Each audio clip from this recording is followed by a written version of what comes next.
Stéphane Travert, bonjour. Bonjour. Vous avez été récemment élu président de la Commission des affaires économiques à l'Assemblée nationale. On va donc parler économie, mais un mot d'international pour commencer. Le Super Tuesday s'est tenu aux États-Unis. Pas de surprise, Biden et Trump l'ont emporté. La perspective de voir arriver Trump au pouvoir dans quelques mois, c'est une inquiétude pour l'économie française notamment? Pour l'économie européenne, parce que nous le savons très bien, le programme de Donald Trump, si tant est qu'il y ait un programme, parce que nous n'avons pas encore vu grand-chose, mais nous savons seulement qu'aujourd'hui, ce sont des mesures de protectionnisme qui affaibliront l'économie européenne et qui nous mettront dans une concurrence très rude. Et les États-Unis est le premier marché d'exportation de l'Union européenne. Donc voilà, il n'y aura pas de surprise sur ce que sera l'affiche de cette élection. Trump-Biden, un remake de la fois dernière, mais nous devons nous préserver et protéger l'Europe. Justement, de ces assauts. Ça serait aussi un risque géopolitique, parce qu'on sait que Trump, ça veut dire l'affaiblissement de l'OTAN et le désintérêt de l'Amérique pour ce qui se passe en Europe. Affaiblissement de l'OTAN, nous le savons bien aujourd'hui, et c'est pourquoi le président de la République, ces derniers temps, a repris la main sur le dossier ukrainien, en considérant que l'Europe devait protéger l'Ukraine, et protéger l'Ukraine, c'est protéger l'Europe, parce que la guerre est aux portes de l'Europe, et que nous devons aujourd'hui prendre tout cela en considération, et parce que nous savons que si demain Donald Trump était réélu, nous n'aurions plus le soutien dont bénéficie l'Ukraine aujourd'hui auprès des États-Unis. Le président de la République française avait soulevé la polémique et il était assez isolé quand il a évoqué l'envoi de troupes au sol en Ukraine. Hier à Prague, il a persisté. Il dit qu'il faut un sursaut stratégique, il ne faudra pas être lâche. N'est-il pas trop pessimiste, trop va-t-en-guerre?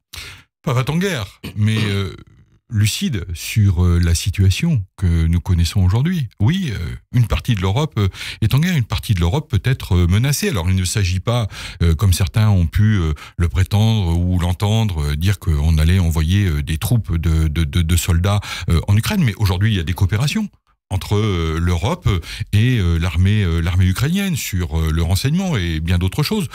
Nous fournissons des armes aux soldats ukrainiens pour se défendre, et parce que aujourd'hui protéger l'Ukraine, c'est défendre l'Europe, c'est défendre des principes de liberté, c'est défendre aussi des principes de civilisation quelque part qui sont les nôtres. Et je crois que nous avons besoin d'une Europe unie et qui parle d'une seule et même voix, sans nier ce qui se passe à 2 heures d'avion d'ici. Autre conflit au Proche-Orient, est-ce que la France a encore une prise, une influence sur ce qui se passe? La France on le voit toujours quand on va à l'extérieur, la France est un pays qui reste très écouté, dont la parole est toujours attendue et entendue. Et justement, nous devons continuer à utiliser cela auprès de l'ensemble de nos intervenants, des gens avec qui nous travaillons dans tous les pays, l'Europe qui doit porter aussi les messages de paix, l'Europe qui doit porter des messages de construction, des libertés, de l'égalité. Et c'est vrai que aujourd'hui, cette voix de la France, elle doit continuer à être entendue, et je sais que le président de la République est à sa tâche dans ce domaine. Est-ce qu'on ne perd pas sur les deux tableaux en étant derrière Israël qui se défend depuis le 7 octobre, mais en même temps en disant attention les populations civiles? Est-ce qu'on n'est pas dans le et en même temps qui n'aboutit à pas grand-chose? Pas du en même temps. Il y avait la condamnation de ce qui s'est passé le 7 octobre, qui a été un drame absolument épouvantable, pogrom. On n'avait pas vu ça depuis la Seconde Guerre mondiale, et ça, il faut lutter de toutes ses forces contre le terrorisme. Donc éradiquer le Hamas, donc faire la guerre. Donc faire la guerre au Hamas, et puis dans un même temps condamner aussi ce qui peut se passer sur Gaza et les populations civiles. C'est trouver le juste équilibre qui va nous permettre à la fois de trouver des solutions, si tant est qu'un jour on puisse en trouver, et bien évidemment que nous le souhaitons. Alors, vous arrivez à la tête de cette commission des affaires économiques à un moment où on craint la décroissance, la reprise du chômage, horizon sombre, non, pour l'économie française? Un horizon qu'il va falloir contribuer à remettre des éléments positifs. Moi, je vais vous parler de ce que je connais le mieux, c'est mon territoire. Dans mon territoire, aujourd'hui, nous sommes à 5% de chômage. C'est le département de la Manche. Je vois des chefs d'entreprise qui cherchent des salariés, des collaborateurs dans tous les sens, qui ont du mal à recruter, des marchés qui sont là et qu'il faut fournir. Et on assiste même à une baisse et à une diminution de l'activité parce que on ne trouve pas les collaborateurs pour mener à bien l'ensemble des chantiers et des commandes qui sont passées.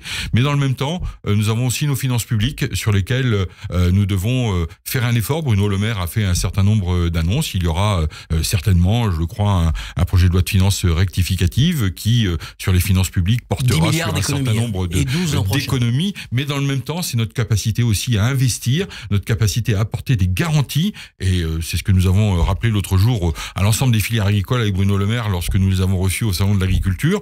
Et je crois que aujourd'hui, nous avons vécu un moment où, entre les effets de l'inflation qui ont pesé lourdement sur l'économie des Français, ce que nous avons pu, avec la majorité et le gouvernement, mettre en place comme outil, comme matelas pour que les Français voient moins cet effet de l'inflation, nous puissions repartir dans des politiques d'investissement. Ça va être le logement, ça va être la production agricole, ça va être la réindustrialisation de la France qui concourt justement à faire en sorte que nous ayons des chiffres demain de l'économie qui soient meilleurs et des objectifs de croissance qui soient en hausse. On est bon pour les investissements étrangers. Ils viennent chez nous, on est en tête des pays de l'Union européenne. En revanche, on n'est pas bon pour le commerce. Notre déficit commercial s'aggrave. Comment l'expliquez-vous ?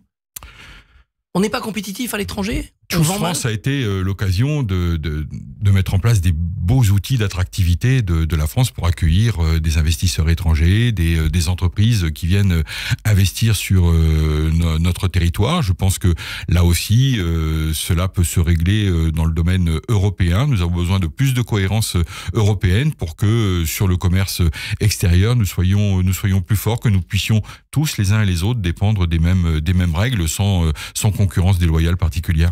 Notre problème aujourd'hui, c'est l'Allemagne, une Allemagne essoufflée, une Allemagne qui n'a plus de croissance, une Allemagne qui est en crise.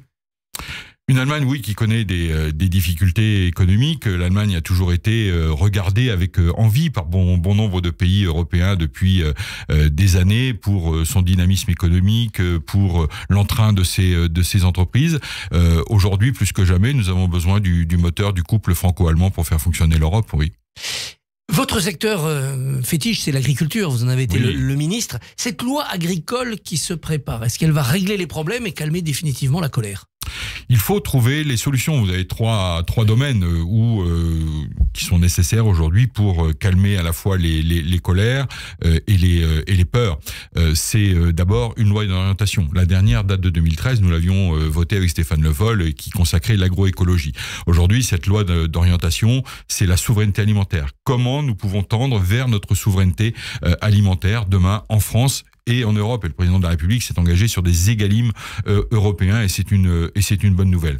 Donc aujourd'hui, la souveraineté alimentaire, nous allons l'obtenir à travers la formation, le renouvellement des générations, l'innovation, la lutte contre le changement climatique, et puis, pour calmer les colères, c'est cet immense chantier de simplification auquel le Premier ministre a souhaité s'atteler, qui fonctionne aujourd'hui dans les préfectures. Moi, je le vois chez moi, les réunions ont lieu toutes les semaines avec le préfet, les sous-préfets, pour aller chercher les irritants, les points faibles qui empêchent ou qui contraignent aujourd'hui nos agriculteurs. Et l'administration joue le jeu ? L'administration, de ce que je vois, de ce que j'entends, joue le jeu, mais on a besoin d'être là, et c'est le rôle du Parlement peut-être d'être en contrôle de ce qui se passe, mais comptons sur les députés pour être dans l'action de ce contrôle, dans le dialogue qu'ils ont avec les préfets et les services d'administration déconcentrés. Vous parliez des nouvelles générations, la transmission des entreprises agricoles. On entendait beaucoup de jeunes au Salon de l'Agriculture qui sont au lycée, qui disent « je veux reprendre l'exploitation de mes parents », mais on sait que au passage, on prend de l'argent. Est-ce qu'il ne faut pas lever les droits de succession ? Alors, il y a un travail qui a été mené. J'ai mon collègue Éric Gérardin qui a beaucoup travaillé sur les successions et la transmission. C'est comment, aujourd'hui, faire en sorte qu'un jeune qui veut prendre la succession de ses parents puisse le faire sans avoir à décrocher un chèque énorme et qui va l'empêcher d'investir. C'est comment des gens qui ne sont pas issus de familles agricoles, et il y a de plus en plus de gens, aller dans les lycées agricoles, et vous verrez des jeunes aujourd'hui dont les parents ne sont pas issus du milieu agricole, qui ont envie d'aller travailler dans des exploitations, qui ont envie de devenir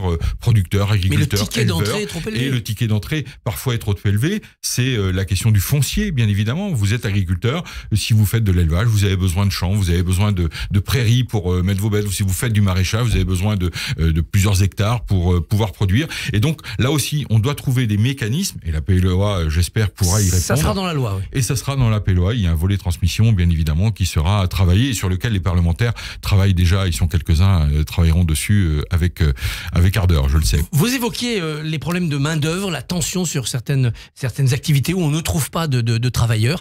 Est-ce que durcir les conditions d'accès au RSA, comme c'est prévu, va régler le problème ?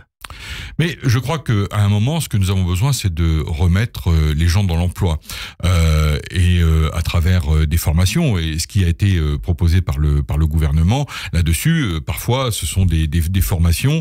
Ce n'est pas du travail en échange d'une allocation, mais c'est la capacité de pouvoir, à travers des formations, parfois à travers un emploi, parfois à travers un stage, remettre des gens dans le milieu du travail qu'ils ont quitté il y a déjà beaucoup trop longtemps, parce que nous avons besoin aujourd'hui de salariés, nous avons besoin de faire monter les compétences, et nous avons aujourd'hui un pays qui est en recherche de collaborateurs. Regardez la restauration, regardez l'agriculture, regardez les mécaniciens, les garages automobiles, partout sur les ronds-points. Chez moi, vous voyez des pancartes, recherche mécanicien, on recherche des comptables. Des métiers trop difficiles, vont vous dire beaucoup de gens, la restauration, l'agriculture, la mécanique, les jeunes ne veulent plus travailler dans ces conditions-là. Oui, mais justement, il y a aussi un gros travail d'attractivité des métiers.